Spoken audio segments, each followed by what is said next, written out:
hindi ka nag-iisip. Mas inuna mo ang iyong pinsan na si Tambaluslos. Isa kang tanga. Ang president na si Bibi Sara ay ipakulong ka rin namin. Ang iyong buong pamilya.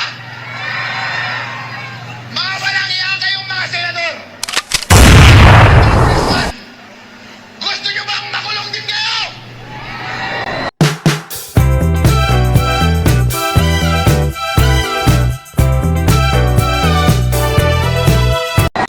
Bago po tayong magsimula sa ating talakayan ngayong araw na to ay gusto ko po lang pong maglabas ng kaunting salowin. Aminado po ako hanggang ngayon ay tila hindi pa rin ako makapaniwala at kung tutusin ay medyo shock pa rin ako. Nagulat ako sa narinig nating talumpati ni Harold Respicio na ipinakita ko kani-kanina lamang. Sa harap ng publiko, narinig nating tinawag ng Attorney Respicio na tanga ang Pangulo ng Republika ng ating bansa. Tatalakayin po natin ang mga posibleng legal na kahihinatnan na maaaring harapin ng nasabing vice alkalde at abogadong si Harold Respicio dahil sa kanyang mga pahayag sa publiko. Ang pagtawag sa Pangulo na tanga, ang nagbabantang tanong na gusto mo bang makulong ka pag presidente na si Vice President Sara Duterte? At yung paggamit ng masasakit na salita laban sa mga miyembro ng kapulungan ng mga kinatawan at Senado. Bukod po dito, itataas natin ang panawagan para sa Pangulo at lalong-lalo na po sa mga mahistrado ng ating Korte Suprema.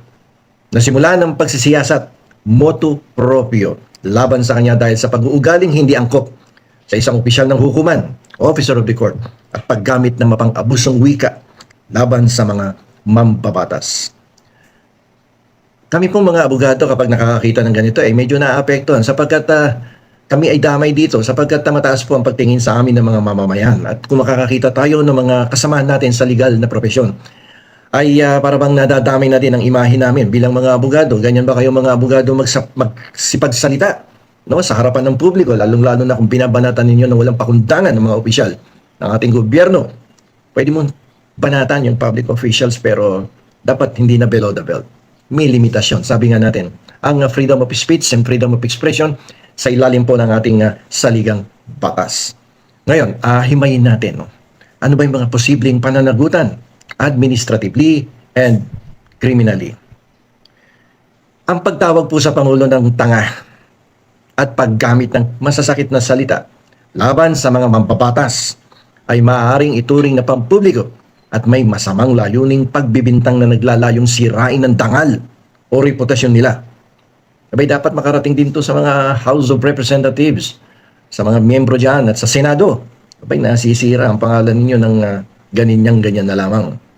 Kung mapapatunayang mapanirang puri, ang libel po ay may parusang pagkakakulong mula 6 na buwan at 1 araw hanggang 4 na taon at 2 buwan. Ang cyber libel naman ay medyo may mataas na kaparusahan.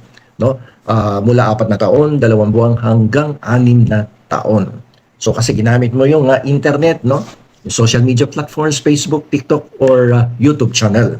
Kaya medyo tumataas yung parusa by 1 degree. It's higher than the traditional libel as compared with the cyber libel crime. Ngayon tingnan po natin yung pagbabanta. Medyo malubang pagbabanta yan kasi pakukulong mo kung magiging presidente. Ang vice-presidente, grave threats po yan. Sa ilalim po yan ng Article 282 ng Revised Penal Code. Ang pahayag na gusto mo bang makulong pag presidente na si Sara Duterte ay maaari po yang ituring na pagbabanta na magdulot ng pinsala. Yung pagkakakulong sa mga individual depende sa konteksto at layuning kung ituring itong malubhang pagbabanta. Ang parusa ay mula aresto mayor. Pag sinabing aresto mayor, 1 buwan at 1 araw hanggang 6 na buwan na pagkakakulong. O kaya prison correctional. Kapag prison correctional, ibig sabihin niyan, may pagkakakulong na 6 na buwan at 1 araw hanggang 6 na taon. So, 6-6.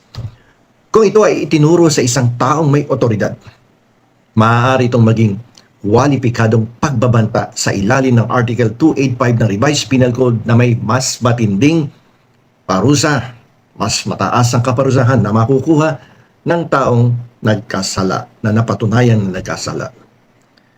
Isa pa, meron din tayong mga ibang batas, no, na sumasakop sa ganyang pag-uugali.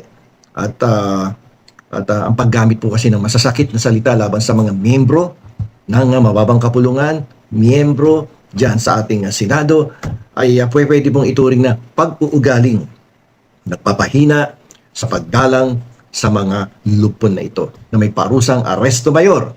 Aresto mayor, 1 buwan lang at 1 araw hanggang 6 na buwan na pagkakakulong o may kasama itong multa.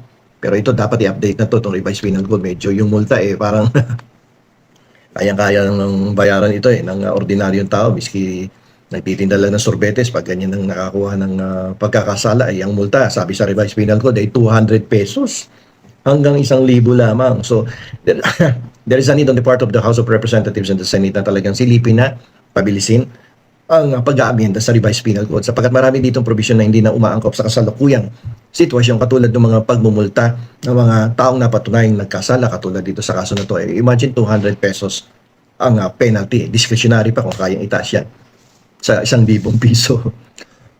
Magkano na lang po ang halaga ng 1,000 piso sa kasalukuyan? Okay. Pagdating naman po sa administratibong aspeto, ito yung bilang abogado, ano ang potensyal na liability ng isang taong bitaw lang ng bitaw ng pananalita, no, laban sa mga kapwa-abogado, kapwa public official, kahit sinong tao, no? Yan po, pag ginawa ninyo, nagkakaroon po kayo ng paglabag sa Code of Professional Responsibility and Accountability, CPRA. Okay, so yan po yung batayan natin, no?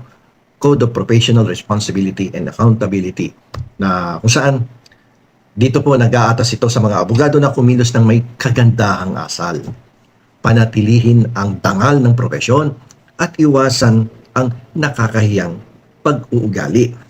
Okay, so ehemplo ng nakaraang kaso na yan.